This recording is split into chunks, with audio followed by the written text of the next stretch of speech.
তাহলে দেখো এই যে এই বাম পক্ষে আছে a ডট b, তো a dot b whole square plus a cross b whole square সমান কি a স্কয়ার b স্কয়ার, এটা প্রমাণ করতে বলা হয়েছে।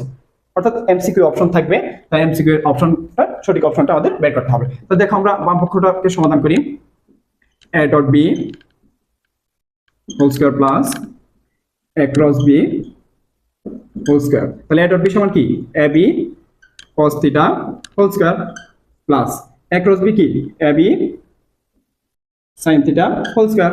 তাহলে দেখো a স্কয়ার b স্কয়ার, এখানে a স্কয়ার b স্কয়ার, তাহলে আমরা a স্কয়ার b স্কয়ার যদি কমন নেই তাহলে থাকে কি cos স্কয়ার থিটা প্লাস কে sin স্কয়ার থিটা। তাহলে লক্ষ্য করো sin square theta plus cos square বা cos square theta plus sin square theta কি 1, তাহলে কি দাঁড়ায় a square plus a square into b square, তাহলে ডান পক্ষ। ঠিক আছে, তাহলে এইভাবে আমরা খুব সহজেই বিভিন্ন সমস্যার সমাধান করব। বিভিন্ন বোর্ড বা ভার্সিটির অ্যাডমিশন টেস্টের জটিল জটিল সমস্যার সমাধান পেতে এই ইউটিউব চ্যানেলে সাবস্ক্রাইব করে দেখতে থাকুন। সবাইকে ধন্যবাদ।